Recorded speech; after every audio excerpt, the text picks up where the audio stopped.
मी मिरचीचं लोणचं बनवणार आहे. त्यासाठी बघा 2 चमचे धणे घेतले आहेत, 2 चमचे बडीशेप भाजून घ्यायची आपल्याला. त्याचबरोबर हे बघा 1 चमचा जिरं घेतलं आहे. त्याचबरोबर हे बघा 1 चमचा मेथी. त्याचबरोबर हे बघा 2 चमचे आपल्याला राई घ्यायची आहे, मोहरी हे बघा. आणि मी आहे ना ते बाजारामध्ये आता श्रावण चालू आहे तर चांगल्या मिरच्या मिळतात. तर मी 10 रुपयाच्या मिरच्या आणल्या होत्या. पालघरवाले आमच्याजवळ येते त्यांच्याजवळून. तर त्याचं आता लोणचं बनवायचं आहे. हे स्लो गॅसवरती आहे म्हणून हाताने मिक्स करते आहे मी. स्लो गॅस ठेवला आहे. तर आता हे व्यवस्थित भाजून घेऊया. जास्त भाजायचं नाही आपल्याला. हे बघा थोडं गरम करून घेतलं. आता गॅस बंद करते आणि मिक्सरमध्ये जाडसर वाटून घेते. वाटतेही दाखवते तुम्हाला. तर तुम्ही बघू शकता हे बघा असं जाडसर वाटून घेतलं आहे मी. आता हे साईडला ठेवून देते आणि मिरच्या दाखवते तुम्हाला. तर तुम्ही बघू शकता हे बघा ह्या मिरच्या घेतल्या आहेत, ह्या 10 रुपयाच्या आहेत. आणि ह्या मी साध्या मिरच्या घेतल्या होत्या त्याही त्यामध्ये मिक्स करणार आहे बघा दोन्ही पण. आणि ते आलं घेतलं आहे बघा 2 तुकडे.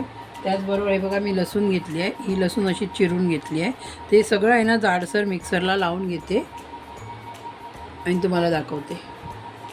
तर तुम्ही बघू शकता हे बघा मिक्सरमध्ये जाडसर लावून घ्यायचं आहे आपल्याला. तर तुम्ही बघू शकता हे बघा अर्धा चमचा मी हळद घालून घेते. त्याचबरोबर हे बघा मीठ घालून घेऊया आपण. तर आता बघू शकता हे बघा राईचं तेल घेतलं आहे मी. राईच्या तेलामध्ये हे लोणचं बनवणार आहे मिरचीचं. हे बघा राईचं तेल घालून घेते थोडं हे बघा. तर तुम्ही बघू शकता हे बघा मसाला बनवला होता तोही सर्व घालून घेऊया आणि थोडं मिक्स करून घेते. तर तुम्ही बघू शकता बघा व्यवस्थित मिक्स केलं आहे. आता एकदम गरम गरम तेल आपल्याला ओतून घ्यायचं आहे. तर तेल दाखवते तुम्हाला किती गरम झालं आहे ते बघू शकता तुम्ही बघा.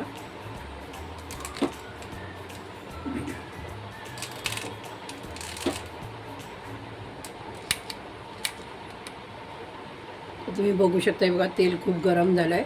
हे गरम तेलच आपल्याला ओतायचं आहे. तेल ओतून घेऊया आपण हे बघा.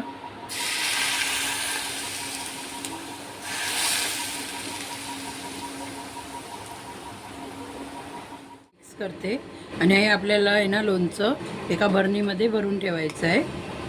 तर बघू शकता तुम्ही बघा व्यवस्थित असं मिक्स करून घेऊया. त्यामध्ये तुम्ही बघू शकता बघा लिंबाचा रस घालून घेऊया. तिचं लोणचं बनवून तयार झालं आहे आणि खरोखरच हे खूप छान बनतं. तुम्ही भाकरीबरोबर चपातीबरोबर किंवा भाताबरोबर पण खाऊ शकता किंवा टिफिनला पण नेऊ शकता.